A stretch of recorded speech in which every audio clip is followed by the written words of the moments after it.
Now, the greatest radio shows of all time. Suspense. The Shadow Node. Washington calling David Harding, counter-spy. Classic radio theater. The Great Gildersleeve. Fibber McGee and Molly. Dragnet. Gunsmoke. The Lone Ranger. Now, step back into a time machine with your host, Wyatt Cox. Good evening, friends of the Inner Sanctum. An episode of the short-run Tailspin Tommy, based on a long-running comic strip and serial, but it only ran during the an early period right around set 1941. This is the first episode of the program from September 5th, 1941, 81 years ago. The first show of the short-run series. Thanks for tuning in on this Monday. This is the 5th day of September, 248th day of the year, 117 days remaining. First Continental Congress met in Philadelphia in 1774. The Republic of Texas made military hero Sam Houston its first president in 1836. Cassius Clay won the gold medal in boxing at the Rome Olympic Games in 1960. And, of course, you knew him as Muhammad Ali. A Palestinian terrorist group called Black September attacked and took hostages of 11 Israeli athletes at the Munich Olympics. Building now swarming with Germans trying to rescue the Israelis. All day long, these strange-sounding sirens of Europe have been going, that two-note thing that you saw in so many World War II movies, that bam, pulsating through the city. All of the hostages are dead. Most of the Arabs are dead. 3 of them are in hospitals, and 1 of them may still be on the loose, being hunted in the hills of Bavaria. The Olympics are in doubt. We mourn our Israel friends, victims of this brutal assault. The Olympic flag and the flags of all the world fly at half-mast. Sadly, in this imperfect world, the greater and the more important the Olympic Games become, the more they are open to commercial, political, and now criminal pressure. 11 Israelis killed at the Munich Summer Olympics. In 1975 in Sacramento, a follower of incarcerated cult leader Charles Manson named Lynette Squeaky Fromm attempted to assassinate President Gerald Ford. I noticed a person in the second or third row in a brightly colored dress who appeared to want to either shake hands or speak, or at least wanted to get closer to me. I stopped because I was gradually moving toward the state capitol, and that was my first impression of a person who had a dress on. I, of course, didn't know who it was. As I stopped, I saw a hand come through the crowd in the first row, and that was the only active gesture that I saw, but in the hand was a weapon. The assassination thwarted by a Secret Service agent. And in 1997, humanitarian Mother Teresa, who won a Nobel Peace Prize for her work with the poor, died in Calcutta, India. She was 87. Passing away on this date in history, Alan Funt, the Cajun cook and storyteller Justin Wilson, actress Giselle McKenzie, Bruce Morton, journalist, also Hugh O'Brien, who played Wyatt Earp on television. And actually, I was named after Hugh O'Brien. My mom had such a crush on Hugh O'Brien, but my dad didn't really want to know about that, so she named me Wyatt after Hugh O'Brien's Wyatt Earp character, who was a real man, by the way. And Phyllis Schlafly, all passing away on this date in history. Jesse James born on this date, as was Jack Daniel, and Queen's Freddie Mercury. Happy birthday number 93 to Bob Newhart. I worked as an accountant for about 2 years in Chicago. I got a degree in accounting, went into the Army during the Korean War. Remember that one? And, no benefits. And I have held close to 30 separate accounting jobs in 2 years, which is like 3 weeks at each place, you know. I found one thing is true, that they always put you through an orientation program. You spend 1 week learning all the problems you're going to have to face in this new job. But invariably, after the week in orientation, the first problem you run into, your first day on the job, was never covered in any of the sessions. Now, with this kind of prologue, this may seem kind of a jump. My favorite movie is King Kong, the monster movie. This is the greatest monster movie ever made. And the biggest scene, of course, the one you all remember from King Kong, is when King Kong climbs the outside of the Empire State Building. All right, now putting these two thoughts together.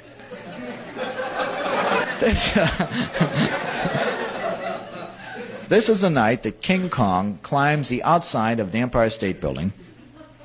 It's also the first night on the job for a new guard. See? This is his first night on the job. Bob Newhart, 93 years old today and still funny. Carol Lawrence, you remember, she got a Tony Award for portraying Maria in West Side Story way back when. Carol Lawrence, 90 years of age today. Actor William Devane, 83. He was James Bond in the 1969 film On Her Majesty's Secret Service. George Lazenby, 83. Raquel Welch, 82. Al Stewart, The Year of the Cat, 77 years old. Loudon Wainwright III, 76. Michael Keaton, 71. Dweezil Zappa, 53. From Charmed, Rose McGowan is 49, and Kat Graham from The Vampire Diaries, 33. Those some of the people celebrating the 5th day of September as their birthday. If this is your birthday, hi, we're the 4 freshmen, and we just want to say, happy birthday to you. From 81 years ago, September 5th, 1949, Tailspin Tommy on this Monday, Classic Radio Theater with Wyatt Cox. You ever make a change and then think, why didn't I do this years ago? Well, that's how people feel about switching to Medishare for their health care, especially now with inflation the way it is. People are very happy with the savings. Most families save about $500 a month when they switch. It's a huge help when prices are going up so fast in so many other areas. And Medishare's customer satisfaction rate is double that of health insurance. It's just a different experience, and people really like that. Medishare is an alternative to health insurance. It's a community of Christians who share each other's healthcare bills, and it's been going strong for over 25 years. It really is the gold standard, the most trusted name in healthcare sharing. Find out why people love it, find out why they rave about the customer service, and find out how good it feels to save some money right now. They're super easy to talk to. Here's the number, 833-34-BIBLE. That's 833-34-BIBLE, 833-34-BIBLE. Thanks for tuning in to Classic Radio Theater with Wyatt Cox. When I tell you we know next to nothing about this show, I really mean it. John Dunham, who's complete and concise on the air, the Encyclopedia of Old-Time Radio, here's what he wrote about Tailspin Tommy. And I'm going to read the whole entry. Circa 1941 CBS Regional Network, 30-minute and 15-minute versions beginning September 5th, but duration and cast unknown. The Adventures of Tailspin Tommy Tompkins, flying ace from the Hal Forrest comic series, and his pals Skeeter Skeets Milligan and Betty Lou Barnes. The characters flew for Paul Smith, an airship developer in a town called 3 Point. That's all we know about the series. So now you know as much as I do. That's all there is to know, unless you want to find the comics. So let's go to this. Tailspin Tommy, 81 years ago today, September 5th, 1941.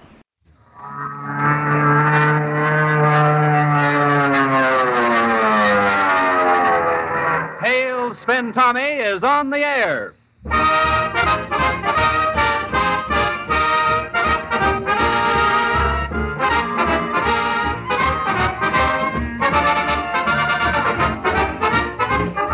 Yes, here he is, stepping out of the pages of the daily newspapers from coast to coast. That lovable, exciting aviation hero, Tailspin Tommy, with his flying friends Skeeter and Betty Lou. Just as you've seen him on the screen, just as you followed him in his exploits in the daily papers, you'll hear him now on the air in this, his first radio appearance. So join us for an exciting half hour with one of the real heroes of aviation, Tailspin Tommy. Hello, everybody. Gee, this is going to be swell. This flying in here every Friday to be with you for half an hour. Because I know that Skeeter and Betty Lou and I have had some adventures that'll make pretty exciting radio listening. And if you don't mind, I'm going to drag up a chair and tell you about an experience we had only last month when the three of us were flying out to the coast from 3 Point, Texas. We were cruising along at about 3,000 feet over that stretch of desert southwest of Salt Lake when Skeet started complaining about the heat. Oh, holy cats.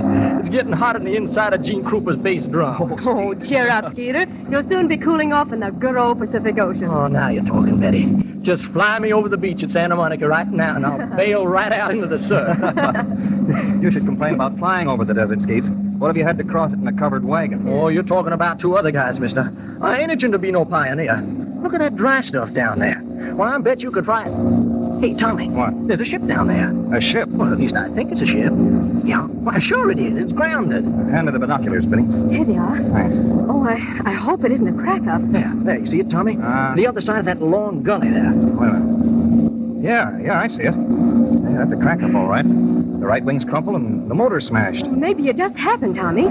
Isn't there something we can do? No, somebody's already there. I can see an automobile, and there's a man standing beside the wreck. Well, let's fly low and give it the once-over, huh? Well, we ought to do better than that, Skeets. Maybe we can be of some service. You don't mean you're going to try and sit down in a rough country like this? Oh, it isn't so rough. I see a clear space alongside the ship. It looks like hard surface down there. Hang on, pals. We're going down.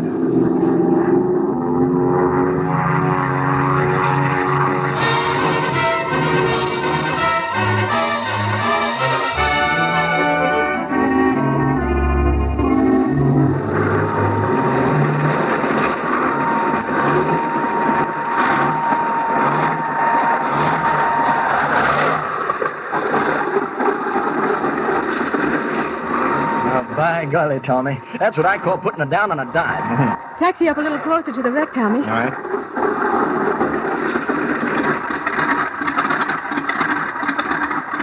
That's it. Here comes the guy. Howdy there, folks. Hello there. Anybody hurt in their crack-up? Hurt? I'll say the fella was killed. Oh, is that so? Yep, I had the boys take his body into town. I'm the sheriff of this district, headquarters in Emmetsville. I'm Tommy Tompkins. This is Miss Barnes and my pal Skeets Milligan. I'm pleased to meet you, Miss Barnes. You too, Mr. Milligan. You know, funny thing about this case, when we found the fella, he was laying beside the plane with 4 or 5 bullet holes in his body. What? Bullet holes? Yep. We figure somebody shot him while he was in the air, and when the plane fell, it threw him out onto the ground. Well, cut my switch. Say, what's going on here? Come on, Skeeter. Let's get out and look things over, huh? Hey, Sheriff, how do you know he was shot in the air? Maybe it was done after he fell. Oh, no. No, sirree, it wasn't. Yeah, come here. Let me show you something. Yeah. Right over here. Now, you see them bullet holes in the plane? Yeah, well, I'll be darned. Hey, these holes are made by machine gun bullets. Of course they were. Say, Sheriff, who was this pilot? Did you identify him? Well, no, ma'am. There wasn't no identification at all on the body. Doesn't seem to be any on the ship either, is there? At least there's no wing markings. Yeah, well, you folks don't know the half of it yet. Here, come around here. Right around this side. I want to show you something else. Now, see right here where I'm standing? Yes, sir. Well, this is where the body was. But the fella wasn't dead when he hit the ground because he had time to write some words on the side of the plane with chalk. Yeah, see here? Yes, sir, Tommy. He left a message. Urgent. Rescue my brother. With Gus Miller. Hi. He started to write a word beginning with H-I. Yeah, I know that, son, but what's the word? Where am I going to find this Gus Miller? Hey, wait a minute. Now, I got it. Now, listen. He started to write the word hiking. Gus Miller and the pilot's brother are lost somewhere. You see, Sheriff? Oh, that doesn't tie up with the shooting, though, Skeets. No, but if it wasn't for that Wait a minute. sign... Now, wait a minute. It's plain to be seen the ship was headed east at the time of the crack-up. East. Let's check the fuel supply, Skeets. Maybe we can learn something else. Well, okay, Tommy. Tell me some more about this flyer, Sheriff. About how old was he? Well, he was just a young fella. Oh, I'd say around 19 or maybe 20. Had he been dead long when you found him? Well, I can't really say about that. A prospector stumbled onto the wreck this forenoon, and he notified my office.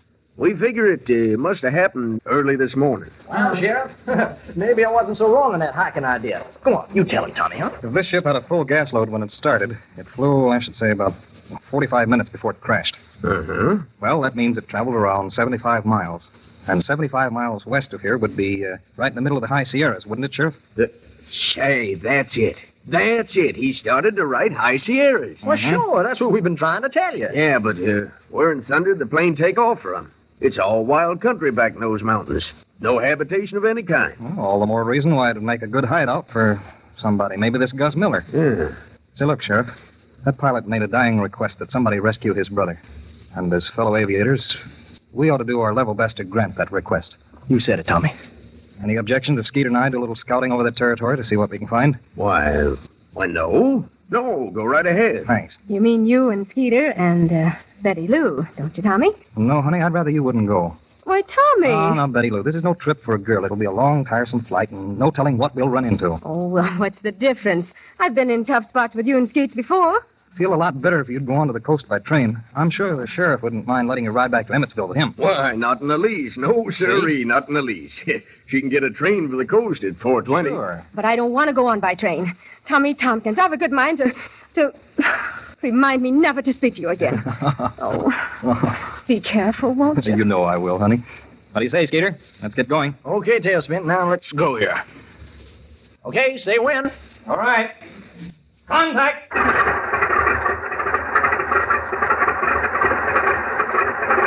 Yeah, this is sure some plane you boys have got. Yes, sir, I'll say, Sheriff. This ship is known as the Silver Streak.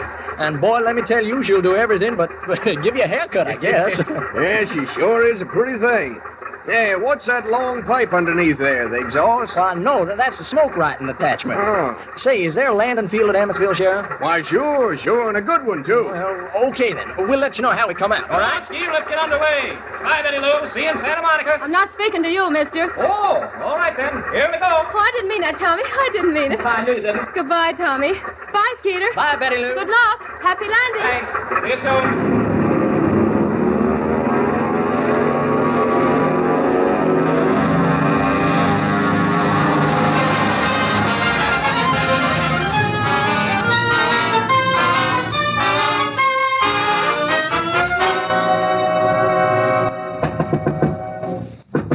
Yeah? Who is it? It's okay. It's me, Gus. All right, come on in. Well, Miller, you said you wanted to talk to Vern, so here he is. Come on in here, you. What's a big idea? Yeah, you tried to make a getaway with your brother last night, didn't you? Who said so? You were seen running toward that plane just as Harry took off. But he couldn't wait for you because my boys were closing in on him. All right, so I was trying to get away. Sure. And I'm glad Harry made it, see? We've known for a long time what's going on in your mind. You've been planning to kill us like you did our dad. Now that you've learned how to operate a tungsten mine. Yeah? But you don't dare kill me now, because Harry will bring the law in here. Joe, tell him what happened to Harry. I'm very much afraid that your brother ain't going to tell no law about nothing, kid. On account of the very simple fact that he's dead. That's a lie. Oh, no, it ain't. As soon as he left here, one of our men followed him in a plane and shot him down over the desert. That's a lie. You're just saying that to scare me, you dirty rat. That's enough out of you. Get out of here. Go on back to your work. I'll take care of you later. If you fellas did get out! That fresh punk. He said a mouthful when he said his number was up. Look, Miller, I want to talk to you. I got a little story for you. I'm afraid it's going to be a little story that you don't like. If there's any more killing to be done around here, you'll have to do it yourself. That's how spilling I am. I took care of his brother. Since when are you giving orders? You'll do what I tell you to do, and you'll like it.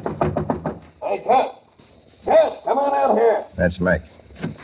Yeah, what's the trouble, Mac? There's a plane overhead. Hey, a plane? And it ain't one of ours. No kidding? Yeah. See it up there? I've been watching it for 5 minutes. It's flying low over the camp. So you lied about getting Harry Osborne, did you, Briggs? What are you talking about? I did not lie. He didn't send that ship here. He's dead, I tell you. All right, we'll argue about that later. You and Mac take up a plane and get that ship. Oh, more rough stuff, eh? Yeah, and hurry up about it. Don't let it get away, you hear? It's seen too much already.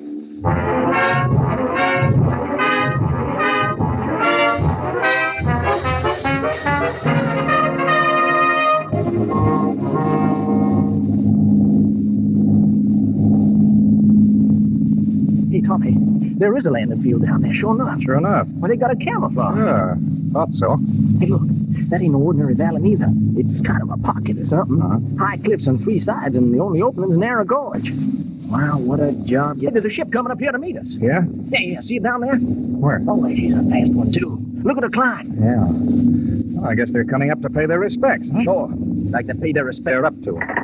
Oh, there's your answer, Tommy. Now let's get going. That's a rat trick. Oh, boy, that was close. Hey! They're shooting holes in the right wing. Hang on, Skeets. We're going into a roll.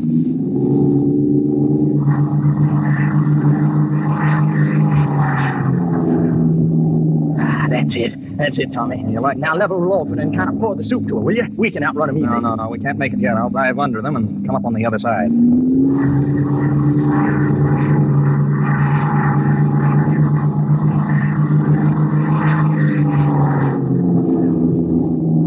Oh, that's swell flying, Tommy. That's leaving them behind. Now, if we can only get clear of this valley. We'll get clear of the valley, all right. Then I'm going to let those fellows catch up with us. Yeah, and when they... What? Let them catch up with us? Yeah, I want them to start shooting again. Say, are you gone nuts? The second they open fire, you pull open the smoke writing attachment. What's the big idea? Oh, I think I know. September 5th, 1941, Tailspin Tommy on Classic Radio Theater with Wyatt Cox. Veterinary telemedicine is booming. Hi, I'm Dr. Lori Teller, president of the American Veterinary Medical Association, and I know firsthand that telehealth is a valuable tool to help provide our precious pets with the health care they need and deserve. Here are some situations where telemedicine may be an option for you and your pet. If the veterinarian has seen your pet in person in the past. If you're not sure you need to schedule an in-person visit. If your pet had surgery and needs post-operative follow-up. For skin diseases and rash rechecks. When your veterinarian needs to monitor your pet's chronic problems such as diabetes or allergies. If there are behavioral issues or training challenges. Or for hospice care. It's always good to have your session in a quiet place with good lighting. If you're not sure if you should set up a telehealth session, call your veterinarian and they'll let you know. To learn more, check out avma.org/telehealth. avma.org/telehealth.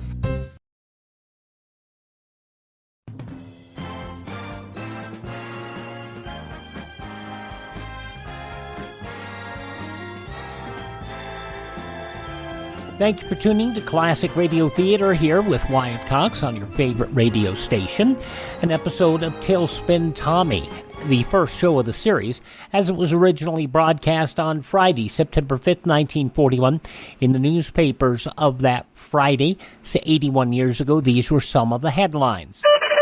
A submarine and a U.S. destroyer engaged in an actual shooting exchange in the North Atlantic yesterday, marking the first hostile action against the American warship since the war began.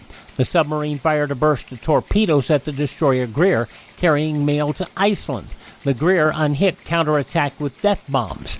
With the exchange, the first incident consequent to the activities of the Navy's Atlantic Patrol and occupation of Iceland have occurred, with its result at sea uncertain and in the broader field of international relations a matter of conjecture. The Russian army claimed to be fighting the tiring German war machine to a standstill before Leningrad today in an immense battle which may be the last before winter sets in, and from Great Britain came strong hints that a great Allied invasion of the European continent may be planned next spring. Telephone and wireless communication between Berlin and Bern in neutral Switzerland, the most important relay point in Europe, suddenly cut off last night and then restored early today.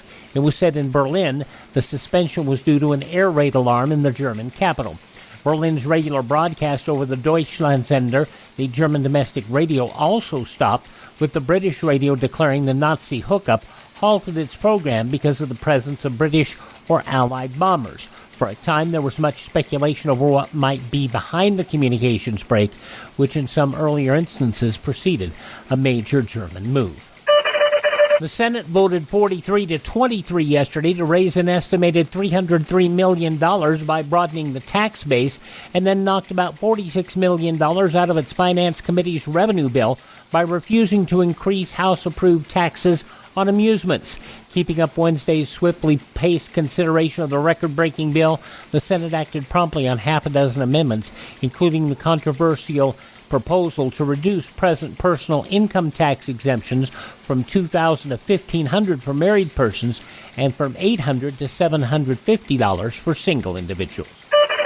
The oil industry agreed last night to use every available railroad tank car to haul petroleum to the east. An official said the industry was in effect calling on the American railroads to make good on a statement that tank cars could cure the threatened oil shortage on the Atlantic seaboard within 2 weeks. 18 years ago, H.F. King, operating a small grocery and huckster route, made a sale he didn't even know about. Recently, a young farmer approached King of Bluffton, Indiana, and confessed to snitching a piece of candy from the huckster's wagon. It had remained on his conscience, and now he wanted to pay his debt. He produced a nickel. King accepted the coin. The young man sighed happily. I feel better already. Those some of the day's top news stories as reported in the newspapers of Friday, September 5th, 1941. On your radio, Tailspin Tommy. The conclusion next on this Monday Classic Radio Theater with Wyatt Cox. On Tuesday's Classic Radio Theater with Wyatt Cox, Jack Webb in an episode of Dragnet from 71 years ago, September 6, 1951, The Big 17. A teenage riot in a movie theater leads to the discovery of a marijuana and goofball ring. The 17-year-old pusher is about to start distributing much stronger narcotics. That's on tomorrow's Classic Radio Theater, but right now, the conclusion of Tailspin Tommy from 81 years ago, September 5th, 1941. Here they come. Get ready. Okay, she's open. All right, hang on. We're diving down through this cloud bank.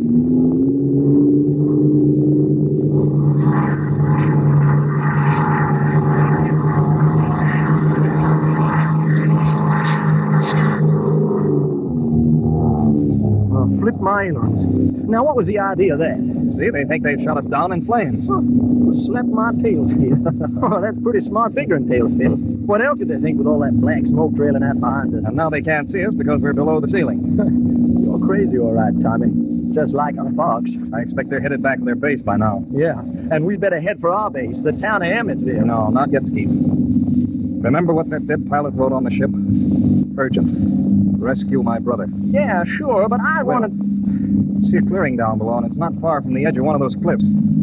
I think I can make a landing. A landing? Mm-hmm. What for? So we can climb down the cliff into the valley. Something tells me we ought to get down there in a hurry, too. Are you with me, Skeets? I never failed out on you yet, have I? Go ahead, pal. Nose her down.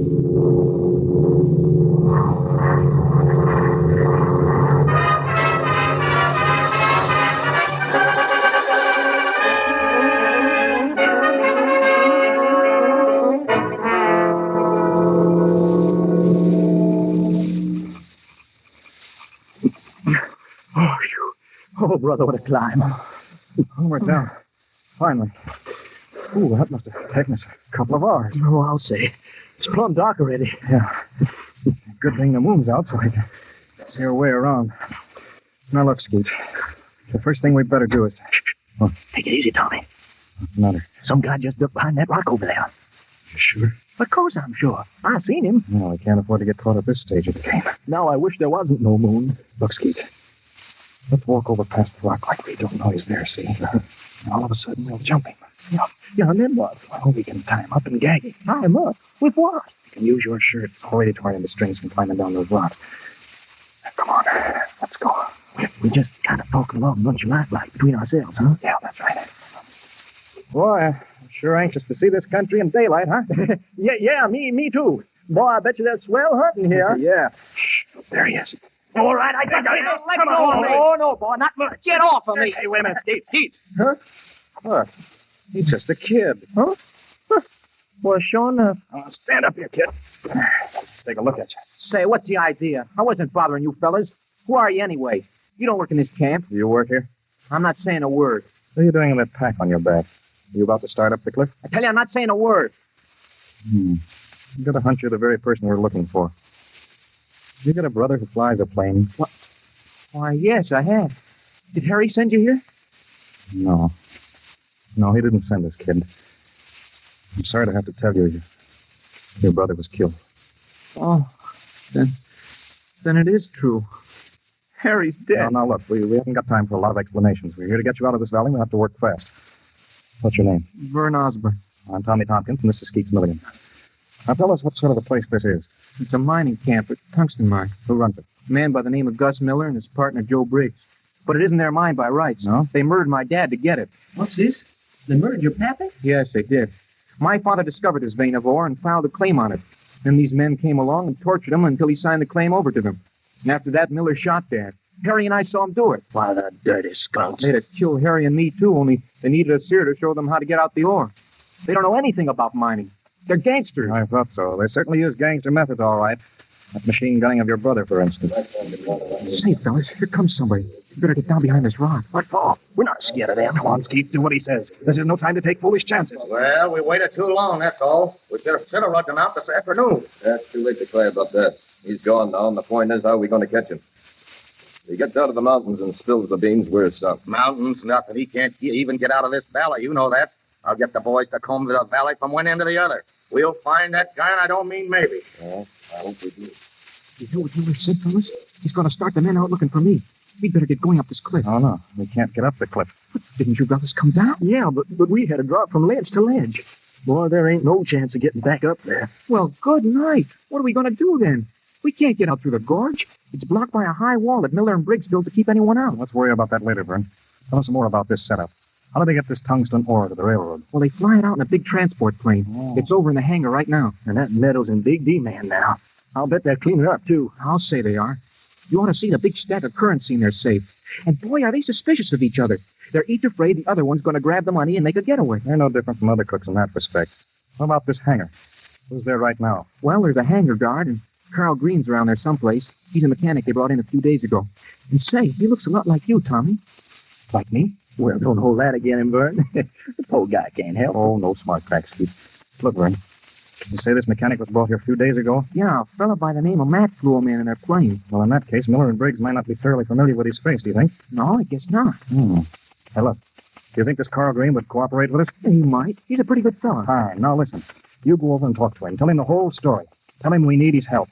And get him to lend you a pair of overalls like the ones he wears. Okay. And get back as fast as you can, Vern. We'll wait right here. You bet I will, Tommy. All right, Houdini.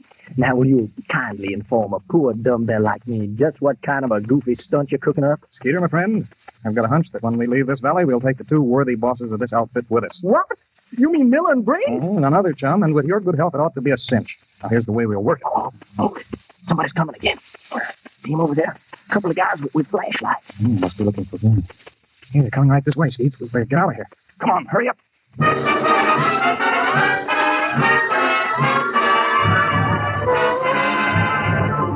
Don't stop. We gotta keep going. Did they see us? I don't know, but we can't take the chances. I wish we knew where the hangar is. Ain't that it right over there, Tommy? Yes, it looks like it, all right. Let's get over near it, Skeets. We can watch for Vern.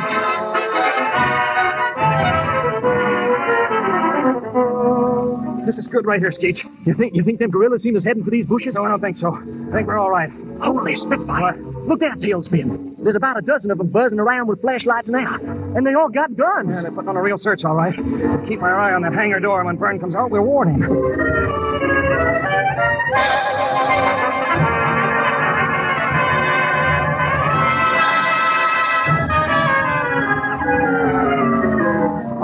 I tell you, Tommy, we missed the guy. Or else he got caught. We've been here for an hour. Keep your shirt on, Skeets. I think he's still around the hangar. Well, if he's ever going to come out, now's his chance.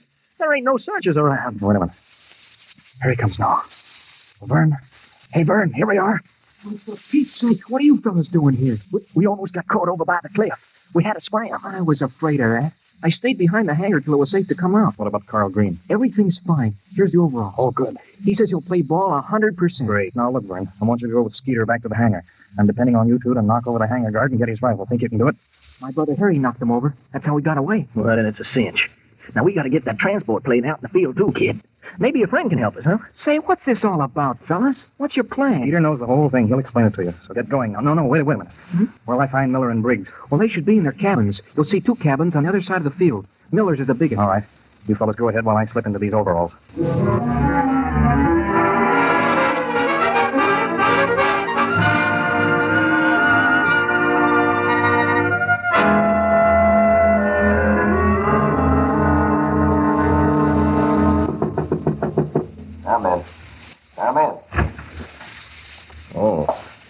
somebody else. Sorry to bother you, Mr. Briggs, but I want to get straightened out on a certain matter. Yeah? Who are you? I'm Carl Green, mechanic over at the hangar. Oh, yeah. What's on your mind? Look, is it all right if I go with Mr. Miller on his trip? He says it's all right, but when I was hired, I was told not to leave the valley. What trip are you talking about? Oh, he didn't say where he was going. He's taking the transport plane. He wants me to go along to help handle his baggage when he lands. See, he's got 4 heavy suitcases. 4 suitcases? Uh-huh.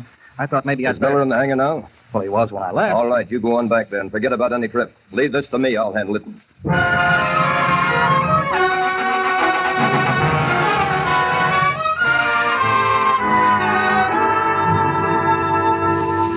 Ah, you say you work at the hangar, huh? Yeah, Mr. Miller. I'm the fellow Mac brought in the other day, Carl Green. Yeah? You sure have changed a lot. Huh? How'd you get so sunburned all of a sudden? Oh, well, how do you say, Mr. Miller? I've been working out in the open quite a bit. Oh, yeah? Uh-huh. Well, what are you doing coming here at this time of night? Oh, well, it's about Mr. Briggs. He wants me to go with him in a transport to handle his baggage. He's got 4 heavy suitcases.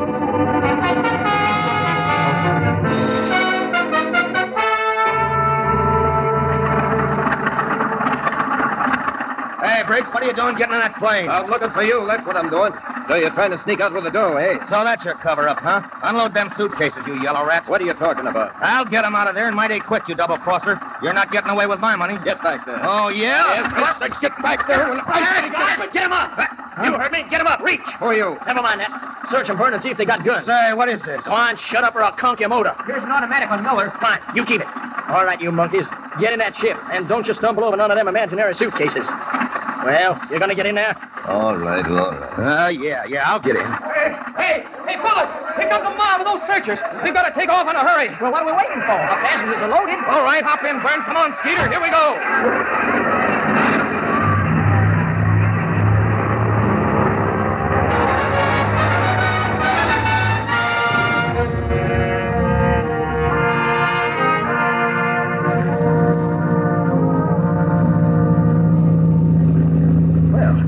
Tommy. We sure got away just in time. I'll say we did. Hey, where are you guys taking us We're to? delivering you and your pal to a certain sheriff, Miller. He wants to ask you some questions about a couple of murders. We don't know nothing about no murders. Now, ain't that just too bad? You're getting me sore, mister.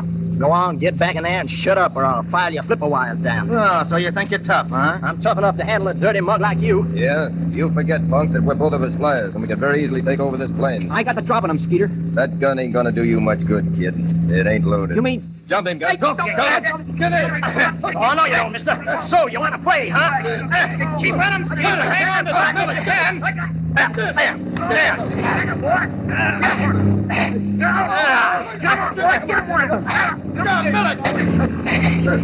You're all right, Skater? Yeah, I'm okay. Now level her off, and I think we can tie these birds up. How was that for a climb? How's Byrne? Is he all right? Yeah, I'm all right. As soon as I get these big gorillas off my leg. All right now, kid. Take this belt of mine and go to work on that Miller guy. I'll take this tough boy here with these shoot ropes. Guess they won't be moving for a while. This ought to hold this guy after he comes to. Well, now, this sure ought to hold our friend here good and plenty. I want to be in on a necktie party for these 2 birds. Come on up here, you two, and get a look ahead. Okay, Tailspin. We're coming. Go on, move. Yeah, isn't that a pretty sight down there? What do you mean, pretty? Well, doesn't it look good to you now that you're out of it? It sure does to me. Anyhow, I guess you'll be back there before long, Byrne, running that tungsten mine yourself. Well, I certainly hope so. Thanks to you, Tommy, and Skeeter.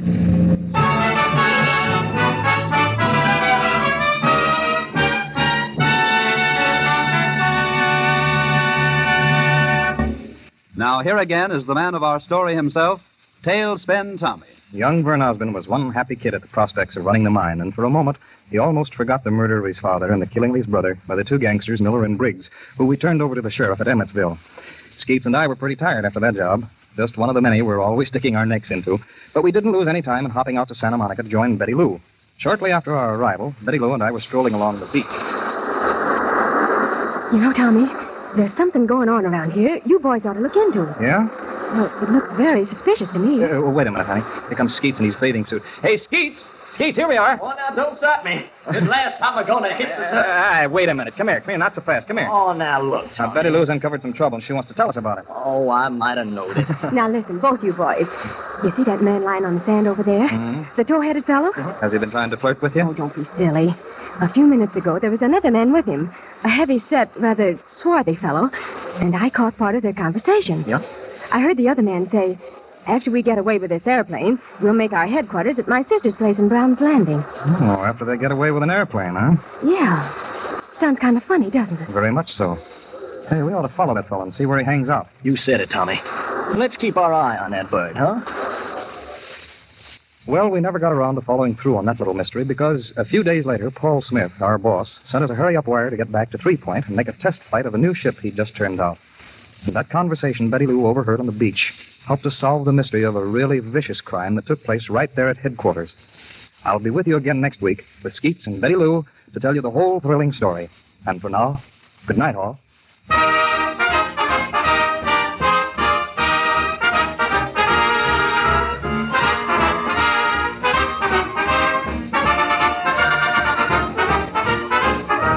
We invite you to be with us again next week at this time when Tailspin will be heard in the exciting story of the missing comet, another in the adventures of Tailspin Tommy.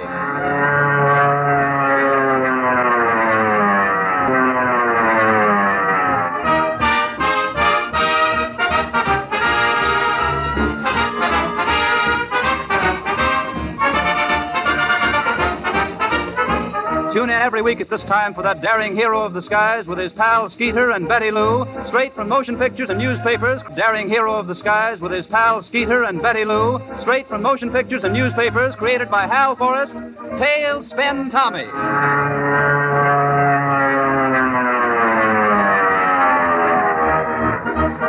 This is the Columbia Broadcasting System.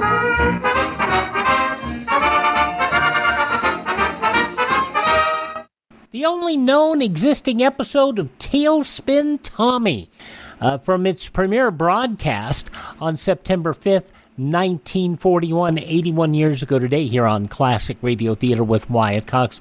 Probably part of the reason that's all we have is that the comic strip it was based on didn't make it to past 1942.